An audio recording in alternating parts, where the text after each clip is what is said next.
Namaste everyone. Welcome to IKEM. In this video, we will see the meaning of chapter 11 from sloka number 41.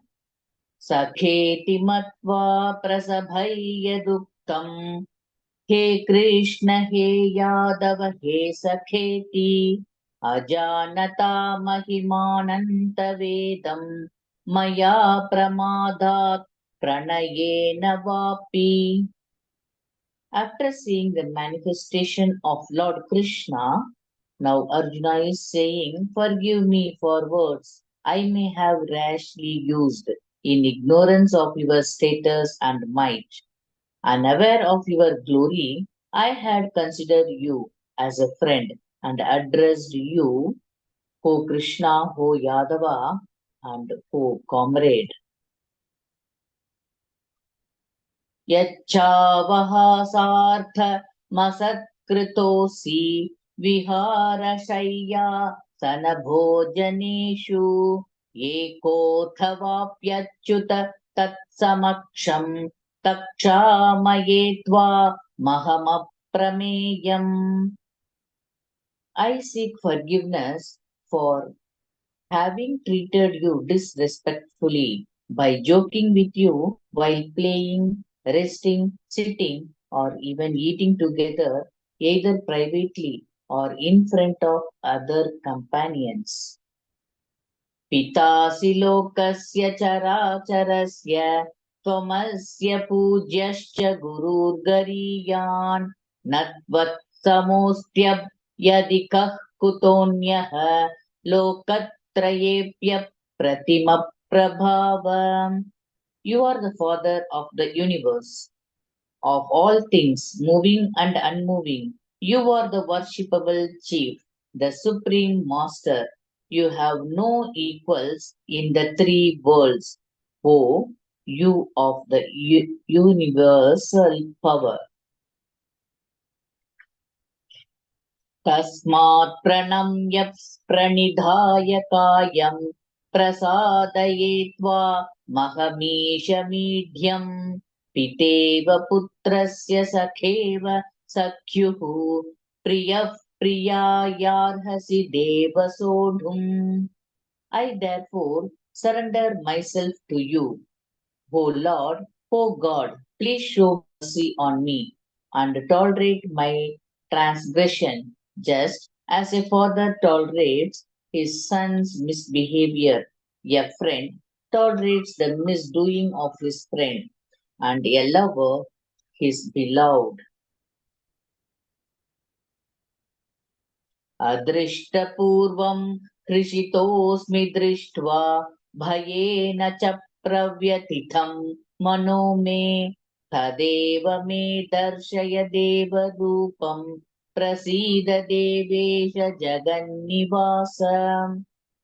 I am overjoyed at seeing your universal form, which I have never seen before, although at the same time I am disturbed and fearful.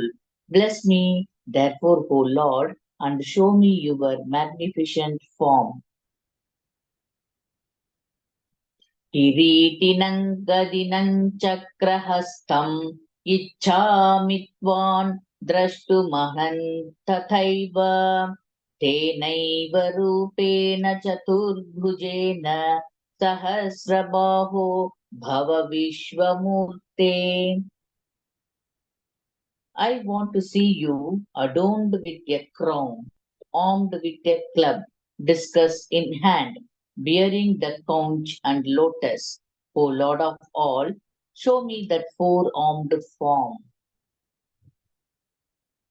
श्रीभगवानुवाच मया प्रसन्नेन तवार्जुनेदं रूपं परं दर्शितमात्मयोगात् तेजोमयौ विश्वमनन्तमाद्यं यन्मे त्वदन्येन न दृष्टपूर्वम्. The Lord of Sri said, I have happily shown you that the radiant, effulgent form that none has ever seen. न वेदयज्ञाध्ययनैर्न दानैः न च क्रियाभिर्न तपोभिरुग्रैः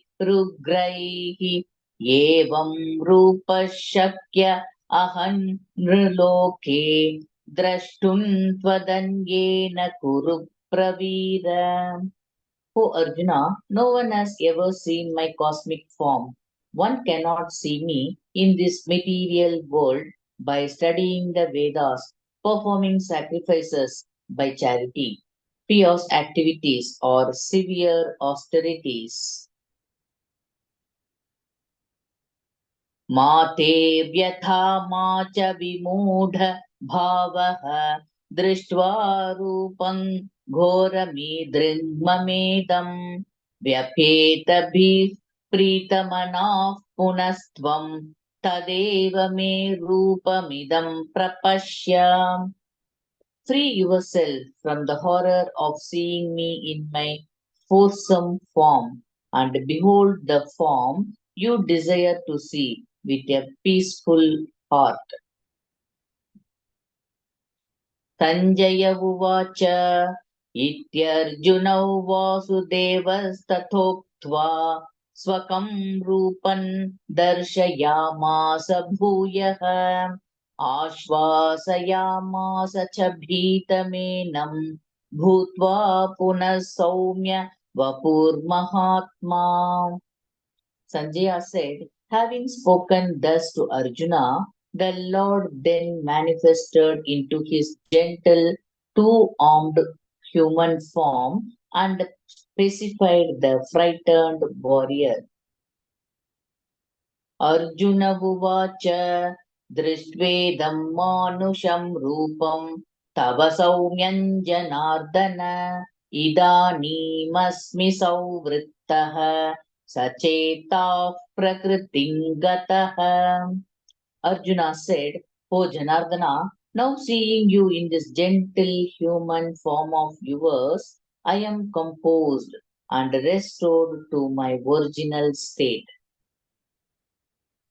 Shri Bhagavanuvach Sudurdharshamitam Rupam Drishtavanasi Yanmama Deva Apyasya Rupasya Nityan Darshana Kankshinaha.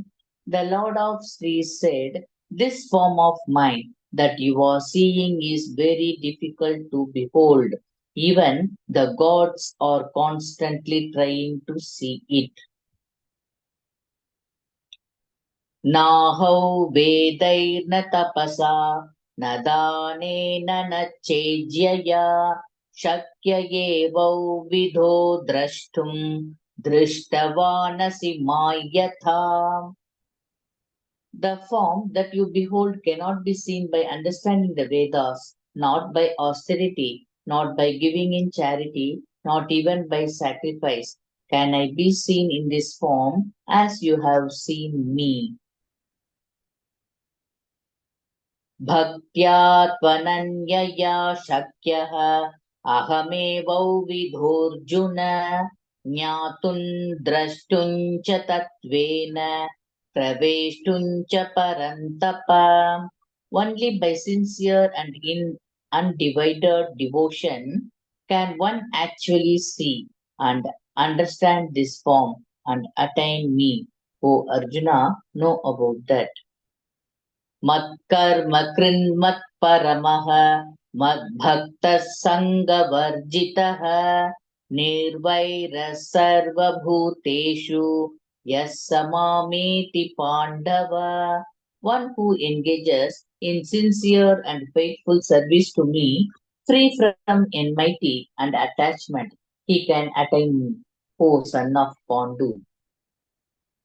Om Tat Saditi श्रीमद्भगवद्गीतासु उपनिषत्सु ब्रह्मविद्यायां योगशास्त्रे श्रीकृष्णार्जुनसंवादे विश्वरूपदर्शनयोगो नाम 11.